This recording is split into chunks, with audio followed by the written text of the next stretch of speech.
Well, how the tables turn. Last time the Lakers-Nuggets played, the Lakers were playing without LeBron James, Luka Doncic, and pretty much about half the rotation.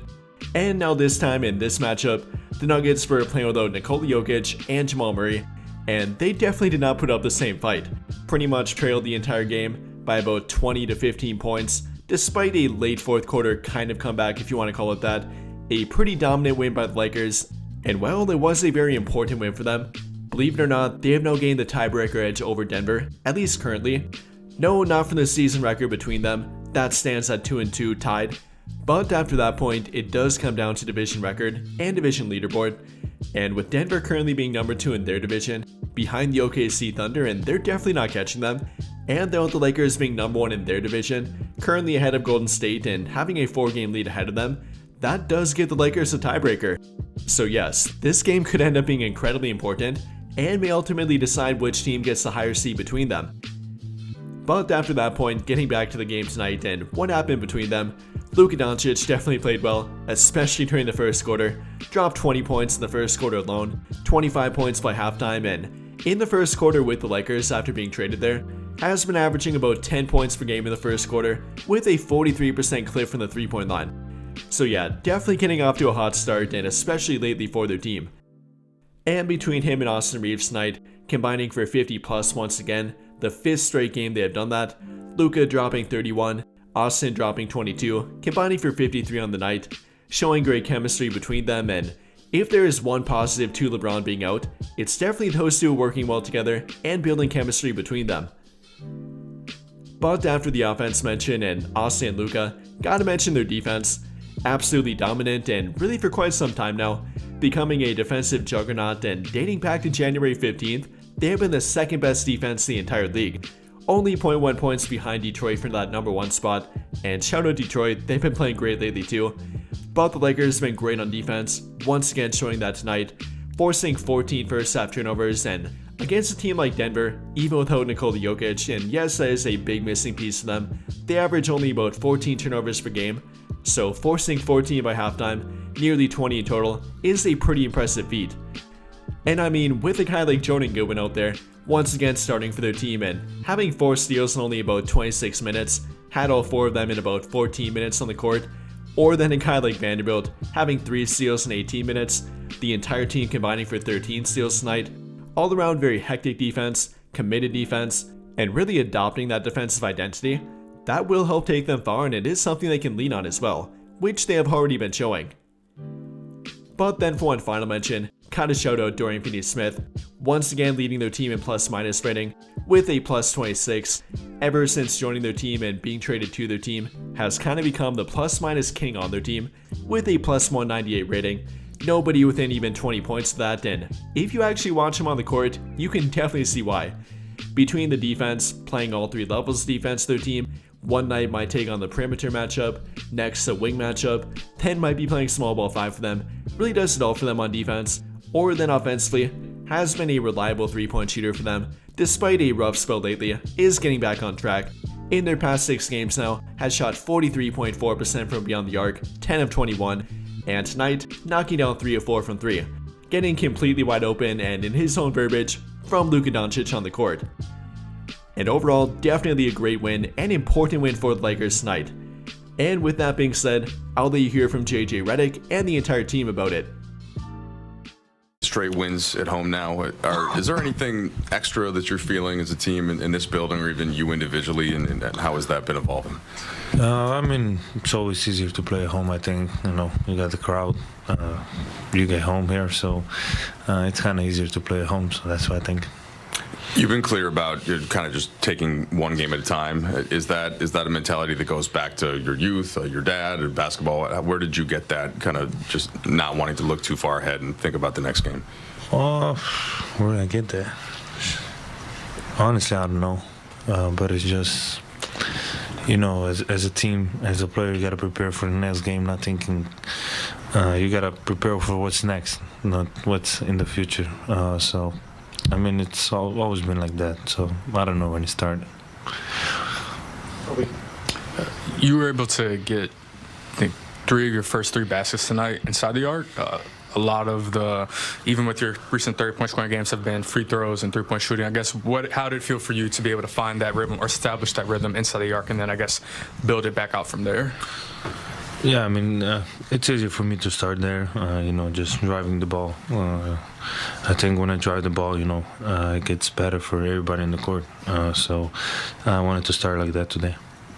In that same spirit, when you are obviously using your drives to then set up your outside shots, do you use your scoring to set up your passing at all? Like JJ referenced that when you were in Dallas, you had many 20-point first quarters. Is that part of your kind of strategy? I mean, it's not strategy, it's just, what the defense give you. So at the first, they were just switching and let me go one-on-one. So I know at some point they're going to double. So just to that, I just got to say, just play out of that. Then we play 4-on-3. We've been doing that great, so that's the game.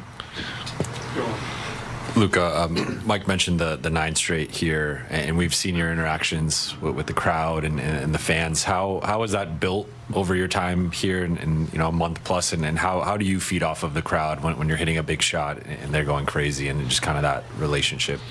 I mean, you just feel the energy in the crowd. Some crazy shots that I can hit. So when I hit one of those, I know the crowd goes crazy and just give energy. And I don't think just for me, so just and for the whole team. Luka, živijo. JJ Redick te ni zamenjal v prvi četrtini, si mu ti kaj rekel, da ga mislim, da te ne zamenja, glede na to, da si imel 20 točk. In kaj ta tekma pomeni, glede na to, da si igral 3 četrtine na dolgi rok za ta težek ritem, ki je pred vami? Ja, ne, nič mu nisem rekel. On ve, ko mi gre dobro, mislim, vem, da me bo pustil not, tako da to sploh ni bilo vprašanje. Ampak super, tu je malo več počitka, da nisem igral četrte četrtine. Meni top. Luka, you were, kind of hot from the start, really got the crowd going, the team going. What does it do for the team when you get off to a hot start like that and kind of build momentum from the beginning? I think it helps the team, especially when I was talking like the energy of the crowd. It was big in the first quarter already, so just for a reminder of the game, it helps everybody. That first quarter, you guys really came out offensively, that mindset, 45 points. Well, I mean, when you got one player that scores 21 of them, you're going to score a lot of points in a quarter. So he got it going early. He was fine. So when you see that, you just want to keep giving him the ball and let him go to work. So. A lot of times in this league, when you hear maybe a couple stars aren't playing, there's this letdown. What was the mindset for you guys coming in? No Murray, no Jokic, but it didn't seem to faze you guys. Yeah, I think that we've I think if you watch enough basketball, you see how that can be real. So yeah, the mentality was to go out there and play our style of basketball, pay attention to the details, continue to play the game the right way, and then we would be successful. And we did that. I think the first and third quarter, second quarter was a little janky, and fourth quarter was really janky. So we got to clean those things up. Gabe mentioned when he was getting interviewed by the media, a lot of people talk about the offense, but really it was the defense that's kind of tightened up since you guys came home. Yeah, I think it's just all about trust and trusting in the schemes, trusting in one another. You can't. There's so many good players in this league that you're not going to ever be able to guard everybody one-on-one. You're going to have to do it with the team. So I feel like we've had each other's backs really well. Yeah, go ahead. I know you're bummed that Dan's going to ask some questions. Y'all get up. Y'all, you already talked? Y'all want to go? You had 21 and a quarter. I've never done that. I know you're bummed Dan's going to ask some questions, but you told me the other day you shot a 67 on 18. Did you three-putt? Did I?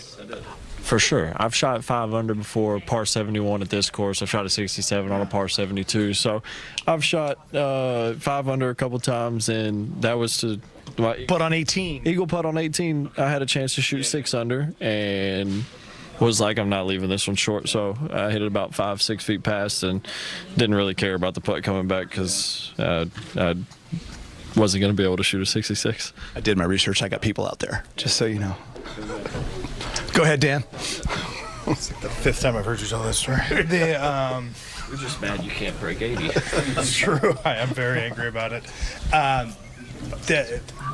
To go really dig in on Luka's first quarter, his ability to kind of get to all three levels, especially when he's really comfortable. Like, you've tried to guard him before and been in that situation. What's it like seeing it as a teammate?